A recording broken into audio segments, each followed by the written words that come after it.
So I do remember the first time I held a moon sample.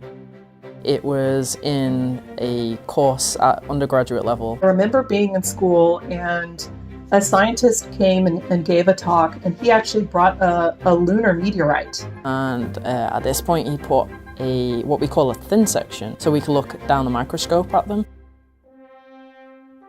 A thin section is actually a piece of rock that's been sliced, about the same thickness as a piece of hair. You can shine light through it and you can look at all the different minerals that are in the rock. So they're actual meteorites that fall on Earth that are made of pieces of the moon. I remember holding this piece of a lunar meteorite. It was pretty small, and I remember thinking, wow, this is so small. We really need more of this. I remember that was my number one thought, was we need more of this. We need a lot more.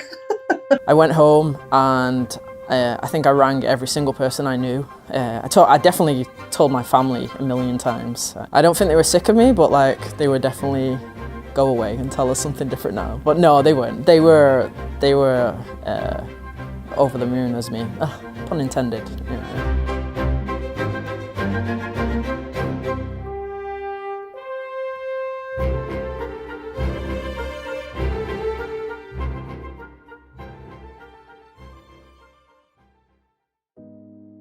For the past 50 years and counting, generations of scientists like Dr. Natalie Curran have been probing rocks brought back by Apollo astronauts using increasingly sophisticated technologies.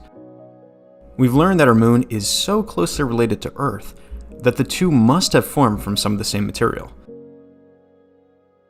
Moon rocks showed the first evidence that the moon has water, and they've even helped in studying the history of the sun, which influenced the evolution of life. I work in the Mid-Atlantic Noble Gas Research Lab, or MNGRL. You know, we're called Moon Girl Lab because we work with lunar samples, but it's actually a fun name because we're actually predominantly female scientists that work in there. We are looking at basically the history of lunar samples, and being in this lab, we're basically rock detectives. So we're looking at how old the sample is and what the sample's made of. The reason why we want to answer these questions is because they can tell us a lot about how not only this sample formed, but also how the moon formed, or what the geological processes are that are occurring on the surface of the moon. So working with the Apollo samples, I honestly try to take the emotion out of my lab work. It's very humbling. It goes over my head, to have a piece of the moon in my hands. I study the origins of organic matter in space. Organic matter is what makes up all life on Earth. Dr. Jose Aponte and his colleagues are trying to figure out how the chemical ingredients for life got to Earth, and whether they ended up on any other planets or moons.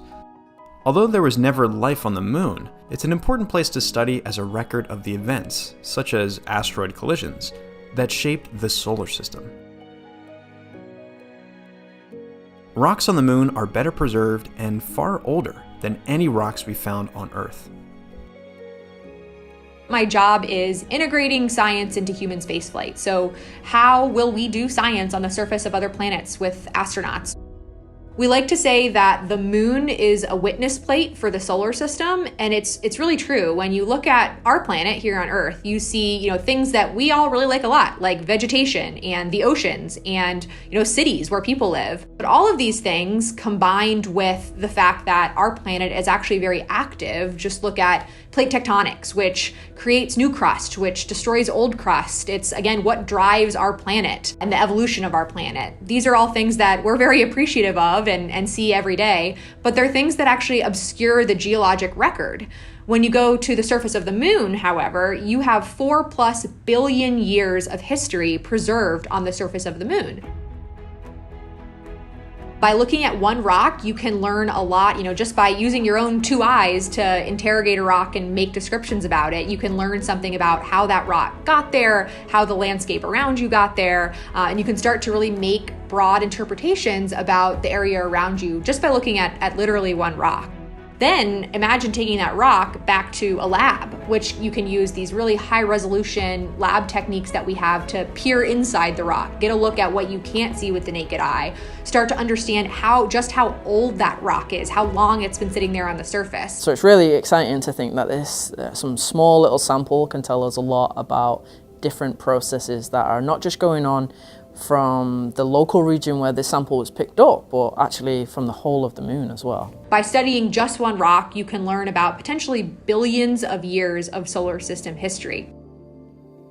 And so imagine the scientific discoveries that we made with the couple 100 pounds of rocks we brought back from the Apollo missions. During 6 missions from 1969 to 1972, Apollo astronauts brought back 842 pounds of rocks, pebbles, sand, and dust from the moon. Today, those samples are carefully stored in a special facility at the Johnson Space Center in Houston. The same facility will store the rocks to be collected by Artemis astronauts.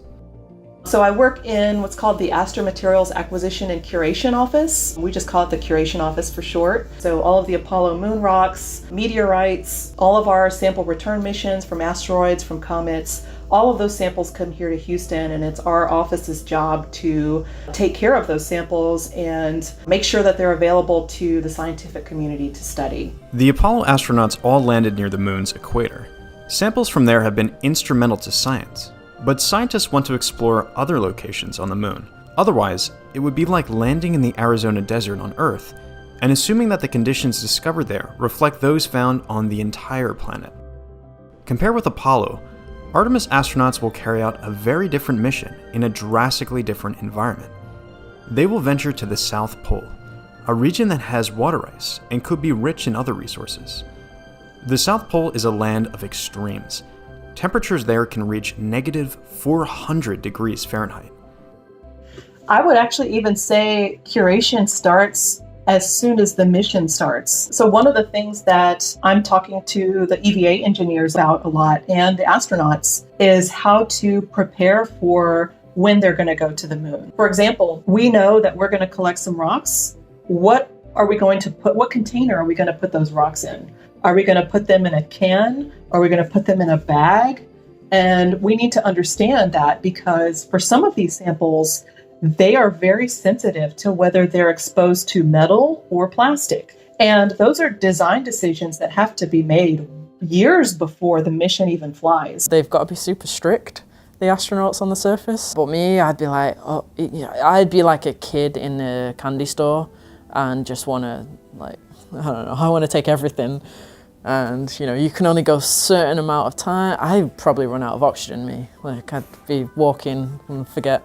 It's often said that, exploration is part of human nature, and I definitely agree with that. I mean, even as a small kid, going out in my backyard and, picking up dirt and sticking my hands in the creek and understanding what the little animals and plants were all around me was something that, I didn't have taught to me by that age. It's just something that really comes naturally to, I think, most people. And the same is true on a much bigger scale. The desire to explore the solar system and learn more about, what we can look up in the night sky and see is really a fundamental part of human nature. If we want to visit Mars, if we want to explore the solar system, or if we think about going to other planets, we first must learn how to operate on the moon. Getting ready to conduct science on the moon and to identify scientifically interesting surface features takes a lot of practice.